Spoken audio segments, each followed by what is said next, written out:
कार्यक्रम के पुण्यार्जक हैं श्री कंवरलाल जी महावीर प्रसाद जी, पाटनी, मदनगंज, किशनगढ़, राजस्थान।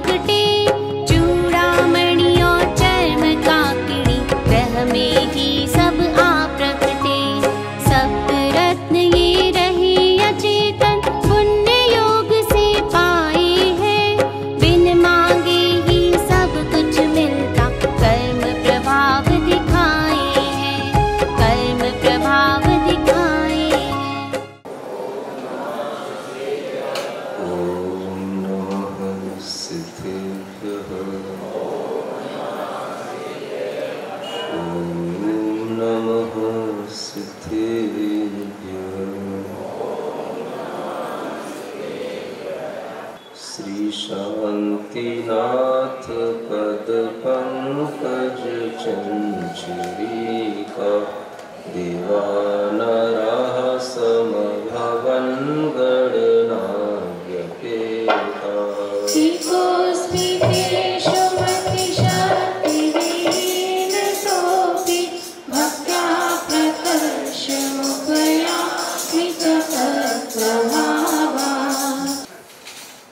वज्रायुध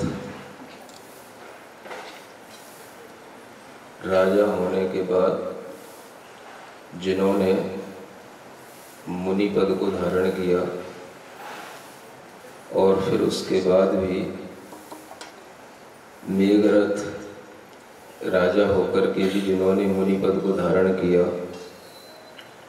ऐसे अनेक भवों में मुनि पद को धारण करने के बाद जिन्होंने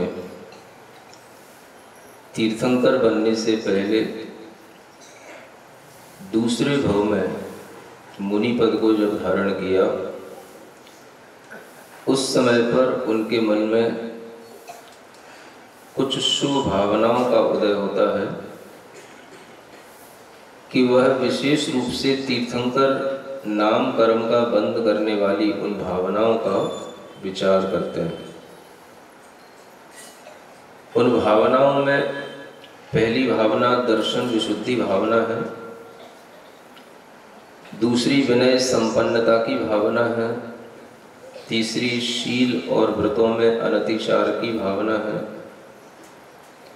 चौथी अभीक्षण ज्ञानोपयोग और पांचवी संवेग भावना है।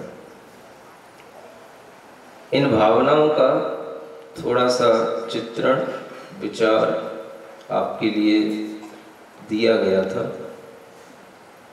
भावनाएं जब सब लोग पूरी करना चाहते हैं तो हमें भी 16 भावनाएं पूरी सुननी ही चाहिए। और 16 कारण भावनाएं अपने आप में विशिष्ट भावनाएं हैं। ये भावनाएं भी एक पर्व के रूप में चला करती हैं और इनके माध्यम से भी जीव अनेक तरह के व्रत उपवास आदि धारण करके इन भावनाओं को भाया करते हैं और ये श्रद्धा रखते हैं कि कभी ना कभी हमें भी तीर्थंकर भले ही बनने का मौका ना मिले, लेकिन तीर्थंकर के समोशरण में बैठने का मौका तो मिल ही जाए। क्योंकि भावनाएं कभी भी तीर्थंकर आदि बनने के लिए नहीं भाई जाती हैं और ना भाना कभी। लालच तो आपको दिया जा रहा है, बड़ा नेता बनाया जा रहा है आपको, तो वह नेता तो तभी बना जाता है जब हम केवल भावना करें और ऐसा कुछ ना सोचें, ऐसा कुछ विचार ना करें कि इसके कारण से हम तीर्थंकर बनेंगे। आप अच्छे भाव करेंगे, अच्छे विचार रखेंगे तो अपने आप आपके लिए वह सब कुछ मिलेगा जो दूसरे लोगों के लिए दुर्लभ होता है। इसी बात को ध्यान में रख करके कभी मुनि महाराज तीर्थंकर बनने के लिए भावना नहीं करते, वो अपने चित्त को निर्मल बनाने के लिए, धर्म से ओतप्रोत होने के लिए और जगत के जीवों का कल्याण एक साथ कर सके, इस तरह की पवित्र भावना रखते हुए इन भावनाओं को भाते हैं तो वह धर्म के नेता भी बन जाते हैं। ऐसे धर्म के नेता बनने के लिए आपसे कहा गया था। बीच बीच में राजनेताओं की बात भी आ रही थी और इन दोनों पक्षों को ध्यान में रखते हुए यह विषय चल रहा था कि देखो, जिससे बहुत बड़ा धर्म का नेता बना जाता है, उन भावनाओं से हम सामान्य से राजनेता के पद को भी सुशोभित कर सकते हैं। और हर कोई जो नेता बनना चाहता है धर्म का, समाज का, उसके अंदर ये क्वालिटी होनी ही चाहिए। तो जो क्वालिटी हम देखते हैं वो क्वालिटी अपने आप में दुर्लभ होती है। और हमने देखा कि अच्छे नेता के अंदर दर्शन विशुद्धि होनी चाहिए, दृष्टि उसकी शुद्ध होना चाहिए, उसके अंदर विनय संपन्नता का भाव पूरा होना चाहिए, उसे अपने शील और व्रतों का पालन करने का भी निर्मल भाव होना चाहिए। वह हमेशा अपने उपयोग को ज्ञान और चिंतन में लगा करके रखे और संसार से थोड़ा डरता हुआ रहे, संसार के क्रियाकलापों से डरे। एक अच्छे राजनेता के लिए भी संसार में रहते हुए भी संसार की गतिविधियों से अपने आप को ऐसे निर्लिप्त होकर के जीना और उनसे दूर रखना, ताकि उन संसार के कीचड़ में वह न फंसे, लेकिन संसार के जीवों के लिए अच्छे काम कर सके। यह उस संवेग भावना के अंतर्गत आ जाता है। और जब ये संवेग भावना अभीक्ष्ण ज्ञानोपयोग की भावना आती है, तो जो हम तत्वार्थ सूत्र में ये भावना पढ़ते हैं, दर्शन विशुद्धि, विनय संपन्नता, शील व्रते सुनति चार, अभीक्ष्ण ज्ञानोपयोग संवेगो, इस सूत्र का विचार करते हुए एक बहुत अच्छा भाव ये आता है कि इस सूत्र में जब हम संस्कृत के अनुसार देखते हैं, जो विभक्तियों का एक विभाजन किया गया है और जहां पर प्रथमा विभक्ति के साथ साथ कहीं कहीं संयुक्त दो भावनाओं को रखा गया है, तो उससे भी कुछ अर्थ अलग निकलता है। इस बात पर कम विचार किया जाता है। अधिकतर लोग इन 16 भावनाओं को पढ़ते चले जाते हैं, लेकिन इस बात पर जो विचार नहीं करते हैं, ये भी एक तत्व चिंतन का एक बहुत अच्छा भाव है कि हम ये जाने कि अभीक्ष्ण ज्ञानोपयोग और संवेग, इन दोनों को एक साथ रखा गया है 16 कारण भावनाओं में। बाकी सब भावनाएं अलग अलग हैं, जोड़े केवल 2 हैं इसमें। एक है अभीक्ष्ण ज्ञानोपयोग संवेग और एक इसके बाद का है शक्ति तस् त्याग तपसी। ये 2 जोड़े हैं, बाकी सब भावनाएं अलग अलग हैं। अब हम इसमें देखें कि इसका प्रयोजन क्या। संस्कृत में अगर विभक्तियां अलग रखी जाती हैं तो वो भी प्रयोजनीय सिद्ध होती हैं, और सूत्रकारों के द्वारा किया गया हर वह कार्य, चाहे वो विभक्तियों के रूप में हो, चाहे वो च आदि शब्दों के रूप में हो, एक अपना अलग अर्थ रखता है और इसके अर्थ अलग अलग तरह से निकाले जाते हैं। तो पहली बात तो हमें ये समझना चाहिए कि अभीक्ष्ण ज्ञान के साथ में हमें अभीक्ष्ण शब्द संवेग के साथ भी लगाना है। अभीक्ष्ण ज्ञान भी होता है और अभीक्ष्ण संवेग भी होता है। अभीक्ष्ण का मतलब होता है निरंतरता बनी रहे, जिसकी बहुलता बनी रहे, कंटिन्यूटी उसकी बनी रहे, और उसी कंटिन्यूटी में जिस तरह से हमारा ज्ञान भाव जागृत रहे, ऐसे ही हमारा संवेग भाव भी जागृत रहे। ये दोनों भावनाएं एक दूसरे के लिए पूरक भी हैं, इसलिए इनको एक साथ जोड़ा बना करके रखा गया है। यदि आप ज्ञान भावनाओं में लगे रहेंगे तो संवेग भावना भी आपकी बन जाएगी, क्योंकि अगर आप अपने ज्ञान विचार में, ज्ञान दशा में, ज्ञान के चिंतन में ज्यादा लगे रहते हैं तो संसार की चीजों से आप विरक्त रह सकते हैं, संसार के भय से भी मुक्त रहेंगे।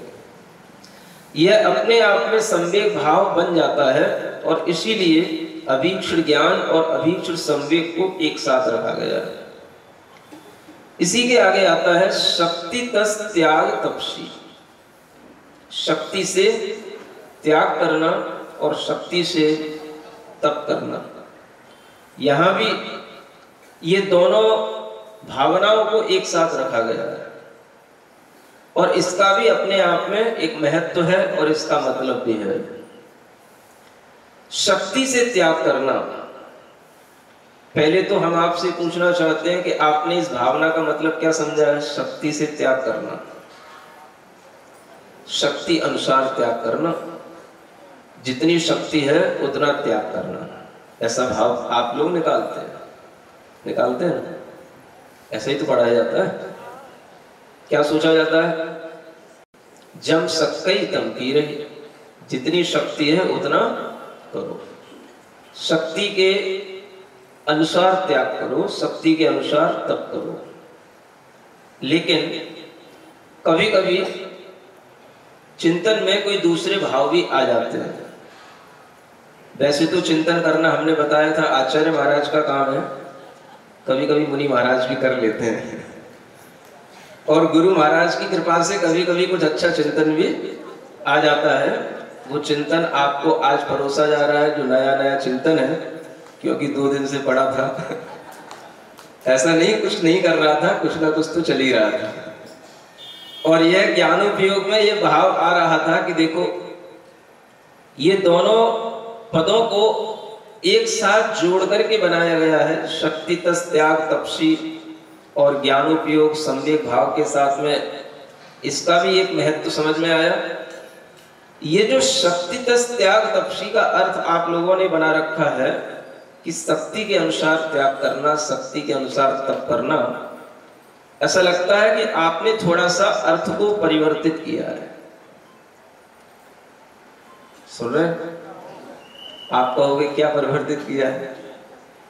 परिवर्तित आपने भाव कर लिया है, और वो भाव इस तरह से परिवर्तित हो गया कि भाई जितनी शक्ति है उसके अनुसार त्याग करो। क्या भाव आ गया? शक्ति के अनुसार त्याग करो। तो जैसे ही हम ये भाव लाते हैं, जितनी शक्ति है उसके अनुसार करो, है ना? कीजिए शक्ति प्रमाण, पढ़ते भी आप लोग है? हाँ, कीजिए शक्ति प्रमाण, शक्ति बिना श्रद्धा धरे। उस भाव को आपने यहां भी जोड़ लिया, शक्ति तस त्याग, शक्ति के अनुसार त्याग करना। लेकिन अगर हम संस्कृत के माध्यम से देखें, इस शब्द की महत्ता को देखें, तो इससे ऐसा अर्थ नहीं निकलता। शक्तितः, ये जो तस प्रत्यय होता है, ये हेतु अर्थ में आता है, और ये बताता है कि आप जो काम कर रहे हैं वो इसके माध्यम से करें, शक्ति से त्याग करें। जब हम ये बोलते हैं कि शक्ति अनुसार त्याग करो, जितनी शक्ति है उतना त्याग करो, तो जितनी उतनी ऐसा कहते ही हमारे मनोभाव अपने आप गिर जाते हैं। हो नहीं जाते, गिर जाते हैं। गिरने का मतलब हमारी तो इतनी शक्ति है, हम तो इतना ही कर सकते हैं, इससे ज्यादा हमसे होता ही नहीं है, जो हम करते आ रहे हैं उससे ज्यादा हम करते हैं, तो बस हमको उल्टी होती है कि पलटी होती है कि हमसे फिर वो बनता नहीं है, कि चक्कर आते हैं, कि इस तरह से करते करते हम लोग ऐसा मनोभाव बना लेते हैं कि हमारी शक्ति इतनी है, इससे ज्यादा हमसे कुछ होता जाता नहीं है। इस तरह से सोचना भी हमें लगता है कि इस भावना के साथ न्याय करना नहीं है। अगर हम ये मानेंगे कि शक्ति के अनुसार हमें काम करना है, जितनी हमारी शक्ति हम उतनी कर सकते हैं, तो हमारी शक्ति कभी बढ़ नहीं सकती है। हम अपनी शक्ति को कुंठित कर लेंगे, हमारी शक्ति कभी भी विकास को प्राप्त नहीं हो सकती, या शक्ति में कभी भी ऐसी वृद्धि नहीं हो सकती जो आप कभी सोचो कि हमारी शक्ति भी कभी बढ़ सकती है क्या। अब आप सोचोगे क्या शक्ति भी बढ़ती है क्या? तो शक्ति भी बढ़ती है, शक्ति भी काम में लाई जाती है। जितनी शक्ति है उसका अगर हम उपयोग करें तो वह शक्ति से शक्ति और वृद्धि को प्राप्त होती है। ये बात हमें ध्यान में रखनी होगी।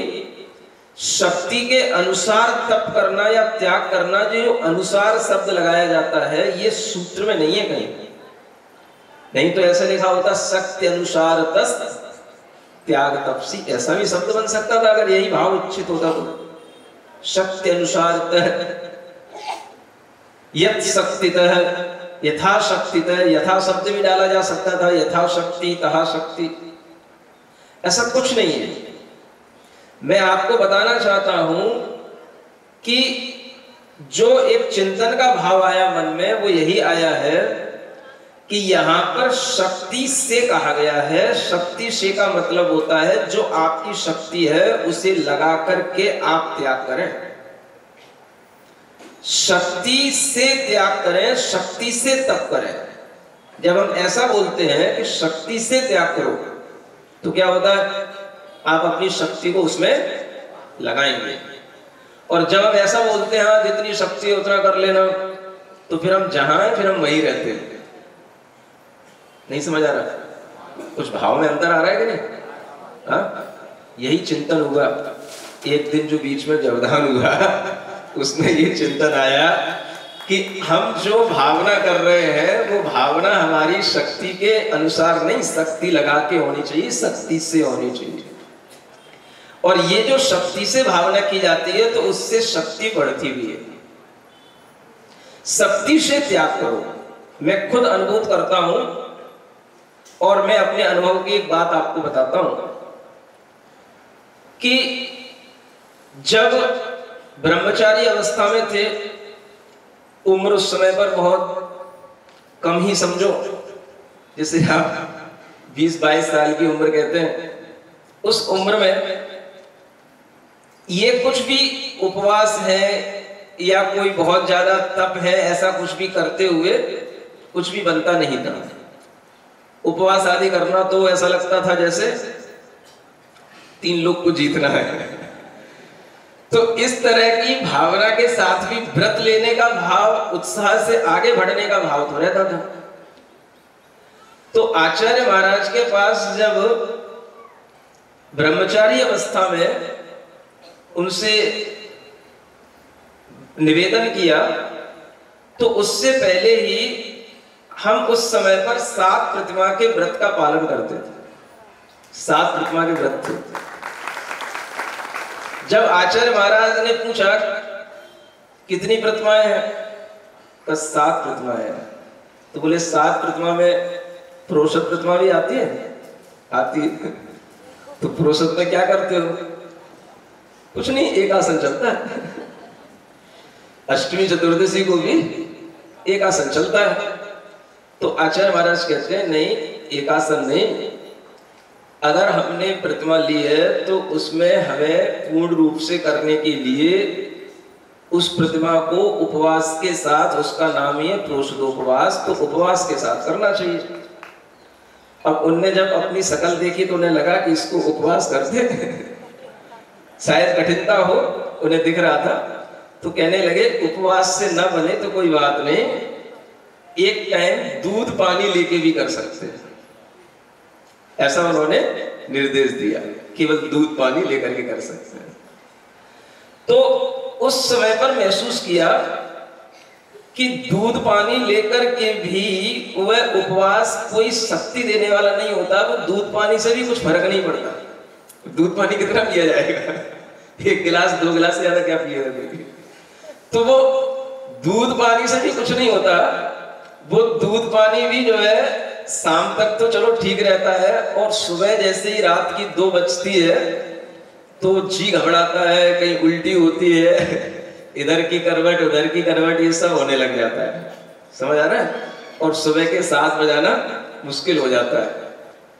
ये प्रारंभिक दशा की बात आपको बता रहा हूं। जब गुरु महाराज ने आशीर्वाद दिया, अभ्यास होने लगा, तो फिर ये जो स्थिति बनती थी कि रात के 2 बजे से कहीं बेचैनी हो रही है, उल्टी हो रही है, ये कुछ 2-4 बार जो क्रम आया उसके बाद फिर ये अपने आप कम हो गई, बंद हो गई।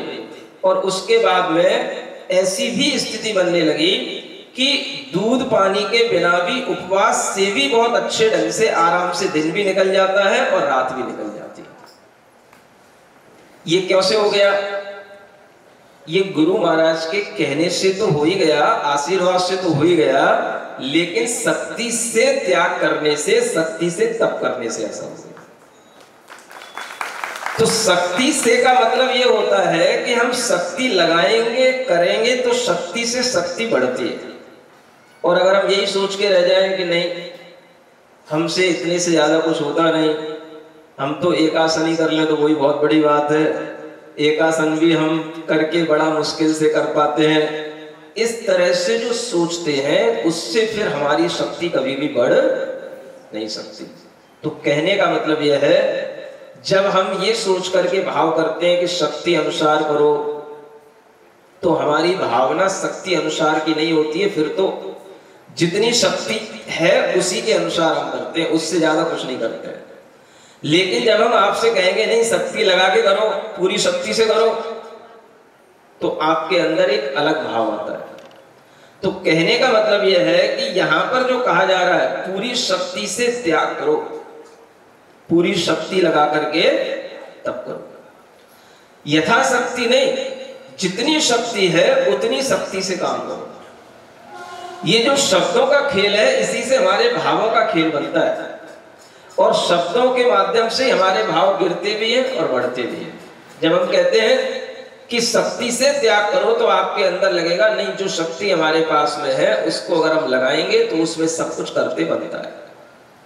अगर हम किसी भी व्यक्ति से कहें जो किसी भी तरह का, कोई भी मान लो पान पराग खाने का शौकीन है, तंबाकू खाने का शौकीन है, रजनीगंधा खाने का शौकीन है, या किसी भी तरह के और कोई स्मोकिंग आदि कोई व्यसन करने का शौकीन है, अगर वो ये सोचेगा कि भाई मेरी तो इतनी शक्ति है और मेरी शक्ति इससे ज्यादा बनती नहीं है, एक टाइम भी कम कर देते हैं, एक पाउच भी कम कर देते हैं तो 2 घंटे बेचैनी और बढ़ जाती है, तो ऐसा आदमी फिर कभी आगे बढ़ नहीं सकेगा, त्याग कर नहीं सकेगा।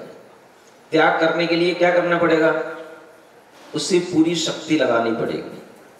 शक्ति लगाने का मतलब है कि अगर हमारे लिए किसी भी तरह से मन में बेचैनी भी आ रही है, हमें कोई परेशानी भी आ रही है, नींद नहीं भी आ रही है, तो भी हमें उसको नहीं छूना जो गलत चीज है, जिसका हमने त्याग किया है।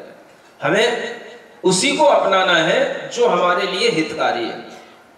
अगर व्यक्ति शक्ति लगा करके अपने अंदर किसी भी तरह का त्याग करने का भाव करेगा, तो वह हर एक चीज से अपने आप को ऊपर उठा के रख सकता है। कई लोग तो इतनी भी शक्ति नहीं लगा पाते कि वो चाय का भी त्याग कर पाए। कई लोगों के लिए चाय का त्याग करना भी एक बहुत बड़ी चीज हो गई आज के जमाने में, लेकिन अगर शक्ति लगा करके त्याग किया जाएगा तो वह भी संभव है। जब हम ऐसा सोचेंगे कि नहीं हमसे ऐसा बनता नहीं, या हमारी इतनी शक्ति है हम ऐसा ही करते हैं, तो वो शक्ति कभी बढ़ेगी नहीं। आपके लिए ये ध्यान रखना है कि हम हमेशा शक्ति लगा करके अच्छी चीजों का सेवन करें और बुरी चीजों के सेवन से अपने आप को बचाएं।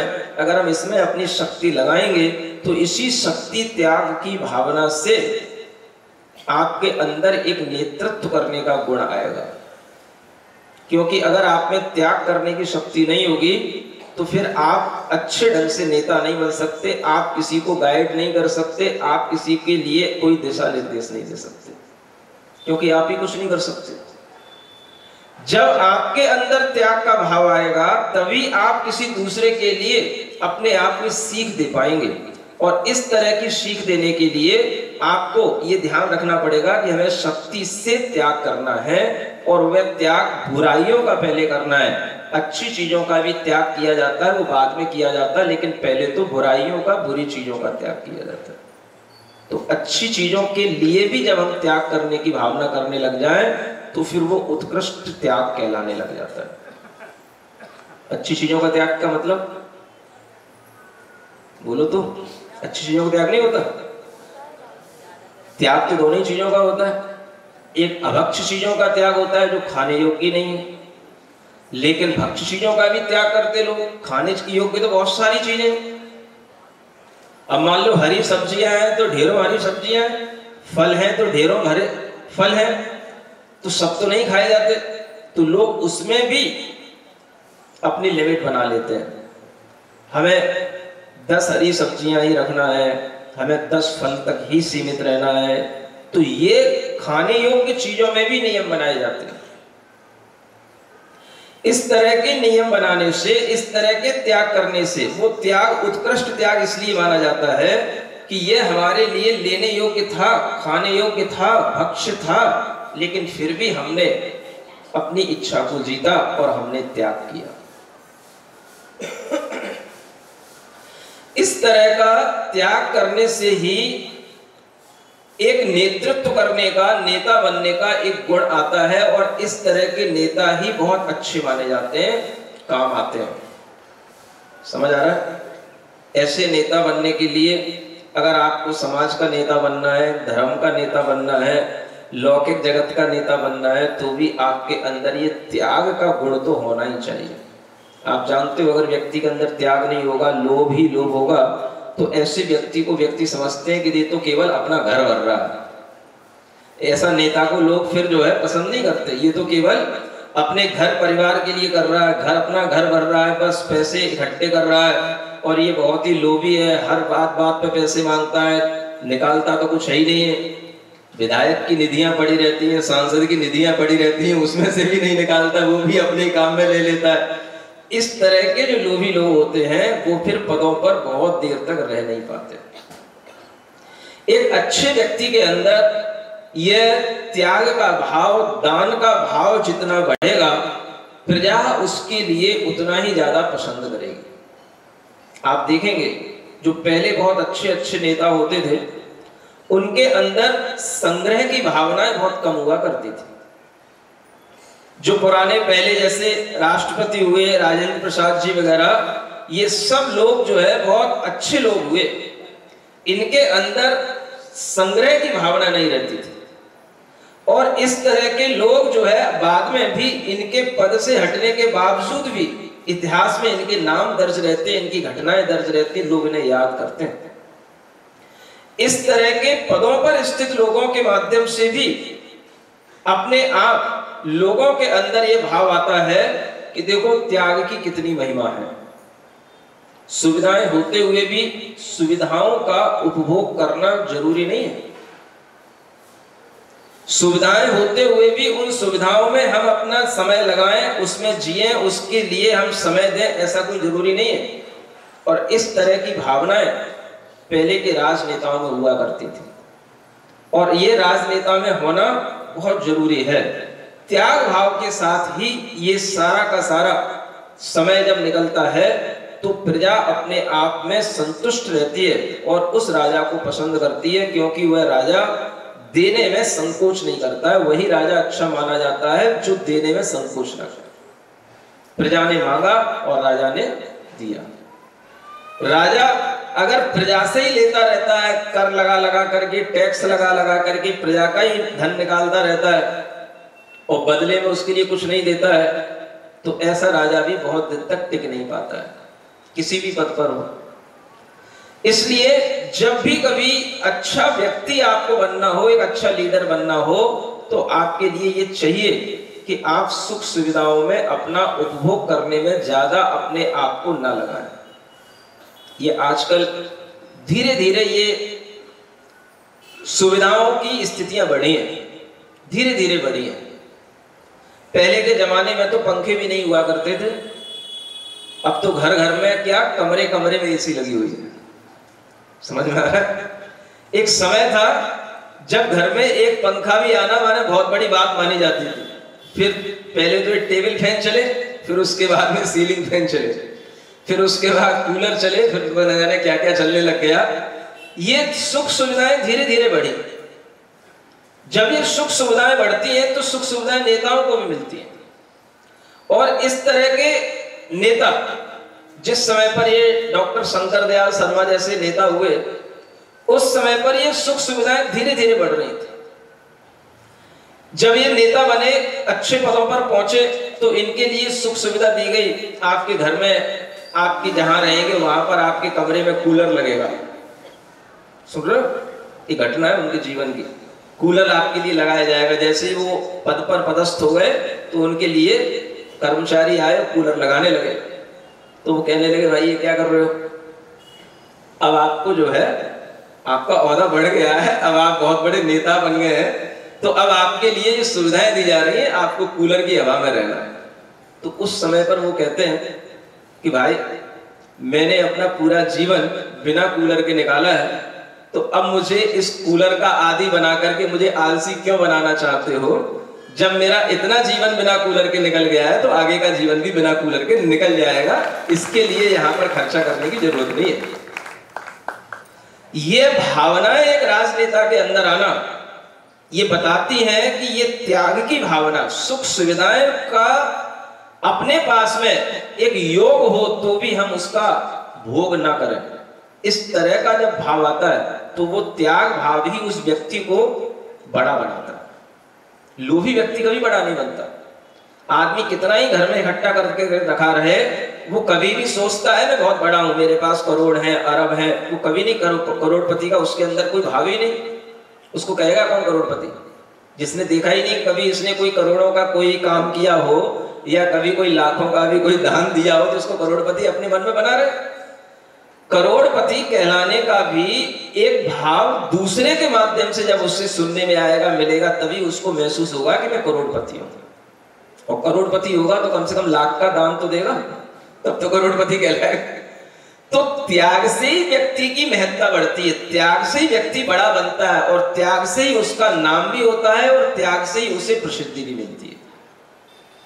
इसलिए यहां कहा गया है शक्ति से त्याग करो। व्यक्ति को अगर शक्ति से त्याग करने की भावना आएगी तो त्याग के बाद ही वो शक्ति से तप भी करेगा। ये त्याग और तप दोनों भावनाएं एक साथ रखी गई हैं। एक साथ रखने का प्रयोजन यह है कि जहां पर शक्ति से त्याग बनेगा वहां शक्ति से तप भी हो जाएगा। जब आप त्याग करेंगे तो तप अपने आप हो ही जाता है। त्याग और तप का जोड़ा है। आपने एक टाइम के भोजन का त्याग किया तो आपके लिए वह एक टाइम का जो आपने भोजन छोड़ा, एकासन किया, वह एक टाइम के भोजन का भी त्याग हो गया। और उस त्याग के साथ साथ अब आपको जो एक टाइम भोजन नहीं मिल रहा है उससे जो आपके मन में और आपके शरीर में जो चल रहा है उसे आप जो रोके हुए हो वो आपका तप है। क्या रोके हुए हो? मन में भोजन करने की इच्छा नहीं करना और शरीर के लिए भोजन की मांग होते हुए भी भोजन नहीं देना। ये जो आप उस शरीर को और मन को रोके हुए हो ये आपका तप है, क्योंकि तप का मतलब है इच्छा को रोकना, इच्छा निरोधस तप का है। तो वो तप त्याग के साथ ही चलता है। पहले आप त्याग करोगे, त्याग करने के बाद में आपके मन में फिर देखने को मिलेगा कि आपके मन में क्या आ रहा है। अगर मन में कुछ आ भी जाए तो भी उसे अपनी काया से नहीं करना, वचन से नहीं बोलना, और मन में विचार आने के बाद भी उस विचार को रोक लेना, यह भी आपका तप कहलाएगा, क्योंकि आपने उस मन की इच्छाओं को रोक लिया। इच्छाएं तो हुई लेकिन उस इच्छाओं को आपने कंट्रोल कर लिया।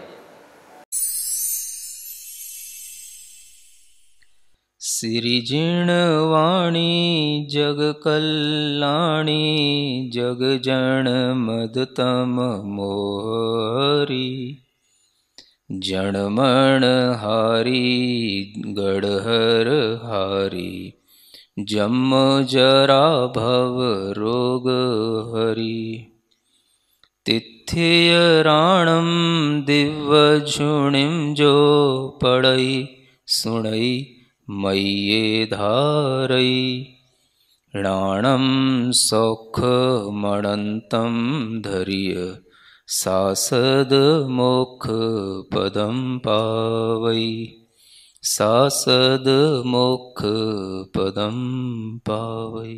इस कार्यक्रम के पुण्यार्जक थे श्री कंवरलाल जी महावीर प्रसाद जी, पाटनी, मदनगंज, किशनगढ़, राजस्थान।